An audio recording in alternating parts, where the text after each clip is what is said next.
Hello and welcome to Ecoholics. A very good evening to all of you. So again we are meeting at this 10:30 live session.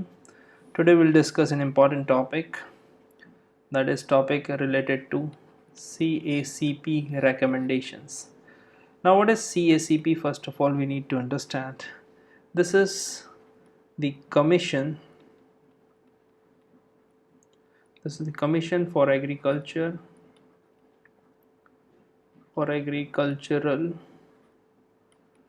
costs and the prices.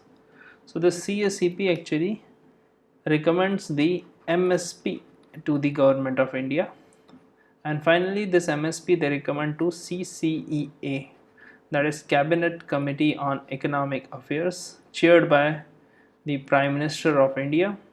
They finally approve the rate of minimum support price. So this is the role of the CACP. It means only they can give recommendations, they cannot impose their view on the CCEA or the Prime Minister. Now here if we say that CACP in its we can say the reports, what they recommended to the government of India, that government of India should review, although they have said the word review, but their underlying meaning was to scrap, means to remove. Now what they reviewed, that they said to the government of India, they recommended to the government of India that the government of India should scrap its open-ended grain procurement policy. Grain procurement policy. What does it mean? It means that open-ended grain procurement policy, it means if a farmer is not able to find anything for their produce, anything in the market, it means if this farmer is not able to sell their produce in the market, what they can do, they can go to FCI godown, and in that particular godown they can sell their produce at the minimum support price. So that is the meaning of open-ended grain procurement policy. Now if you see till this date, or till the last month, we can say till the October 2019, the buffer stock that had to be maintained by the Food Corporation of India was 30.8 million tons, mainly we can say of wheat and rice. But if you see the total central pool of stock, that is including the stocks in the transit as well, it means that is on the way or in between the value chain, that figure stood at 64.2 million tons. It means approximately 109% more than what is required under the provisions of the buffer stock. Now with we can say still the procurement of paddy, that is mainly rice, that is still yet to happen. It means this particular figure will shoot up in near future when we include the paddy season that starts from June to October every year.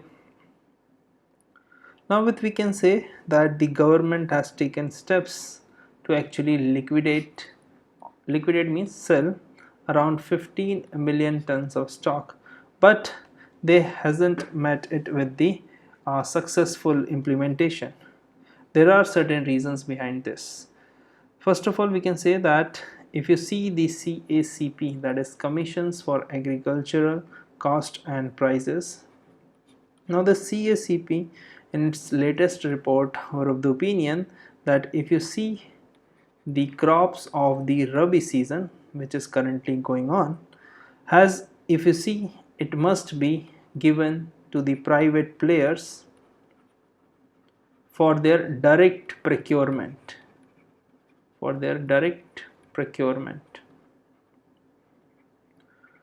Now direct procurement by the private players under the scheme which is called as PPSS, that is private procurement stockist scheme.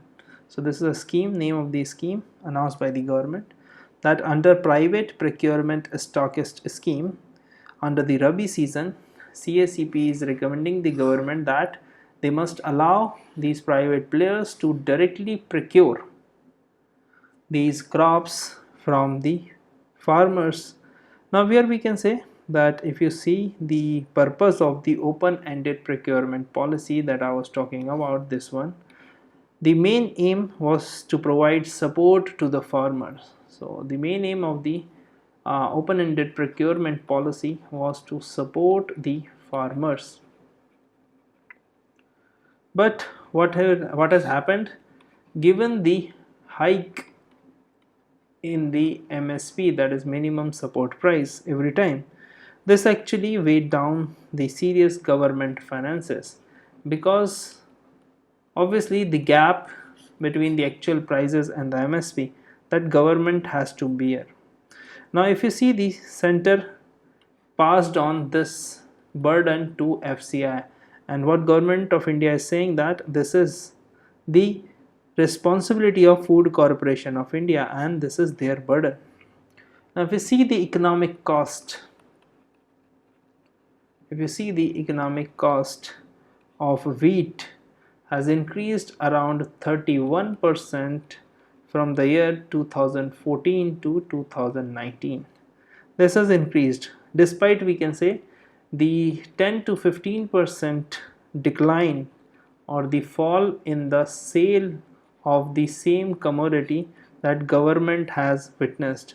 It means the 31% of the cost of wheat actually increased between these 5 years, but if you see the sale of these wheat, that declined to 10 to 15%.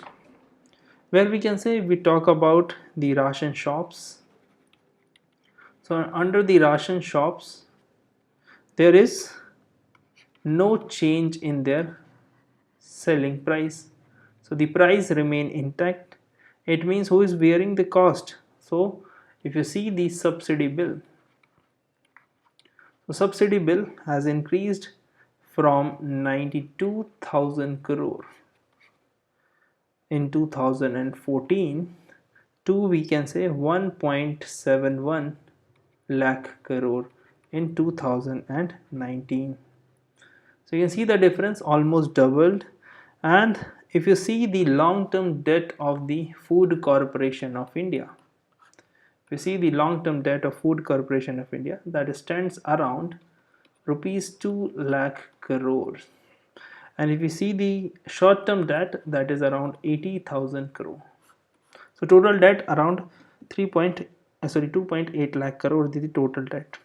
Now coming on to the topic once again, after giving certain data, because whenever you are writing answers in the examination, you must mention certain amount of data, especially in the GS3 economics paper in UPSC mains examination, and in other specialist examination like Indian Economic Services and RBI. If you are writing any essay, any answer, then you have to give the authentic data. Now coming on to the topic once again, if you see the suggestion of CACP, now here comes the question. Now CACP is saying that we should review the open-ended procurement policy, and that open-ended procurement policy should shift towards the private procurement policy, that is direct private procurement policy. Now why this is the main thing? Because it will correct the market inefficiencies. What's the meaning of market inefficiency? It means excessive subsidy, corruption, the quality control is not there, and etc. Inferior quality of grains are actually sell out in the ration shops or PDS. So here this is obviously worth of serious consideration, because CACP is giving this kind of suggestion after a certain degree of research that they have conducted. Now if you see that these measures are still don't address till this particular point by the government of India, or we can say the Cabinet Committee on Economic Affairs, where CACP give their reports. Now if you see that government is continuing with their policy as the main tool that MSP. So here we can say MSP as a primary tool of the government of India in order to provide farm support. In order to provide farm support, government still backs the MSP. But what this MSP is doing, MSP is killing the private procurement. Why? Because if you sell the goods and these farm outputs at the MSP, obviously the procurement price, that is of the grains, that is obviously more than the market prices, because that's why the farmers are selling at the MSP to the Food Corporation of India, because Food Corporation of India is offering high amount of MSP in comparison to the market price. Now if you see the why a private player will buy at MSP, why not at market price when market price is less in comparison to the MSP? This is a one point why we want the end to the open-ended procurement policy. Now another thing that we have about the quality issues as well. So quality issues that we have with the grains, if you see in the MSP regime, because MSP also hinders certain liquidation of stocks as well. So we cannot actually sell these stocks very easily. It's a cumbersome process. So the second point is this. The third point is we cannot export the, we can say, the produce that is under MSP, because it will violate the WTO norms. So WTO Ember Box subsidy, it will violate the or violation of these WTO norms. So it is also not allowed. We cannot export these. So what will happen to this extra that we discussed, extra amount that the government of India is maintaining at FCI, that is around 34 million tons of extra food grains that they are maintaining. Now if you see that the benefits of MSP, now the benefits of the MSP are actually benefits only small pool of farmers. It means it doesn't help all the farmers in the country. So they help only the small pool of the farmers in the, we can say, in the few states as well, or handful of the states, like where we have the certain amount of development in agriculture. But on the other hand, it distorts the agriculture production as well. It distorts the agriculture production, like in favor of few crops, because government focus their MSP generally on wheat and the rice, and other remaining crops actually not well addressed by the MSP issue. Now here this is for, obviously we can say that government will change this ideology and they can give support to the farmers depending on the per acre. So per acre support is the best support because it depends on the land area that they are holding. Along with, there are certain scopes like Pradhan Mantri Kisan Samman Nidhi scheme.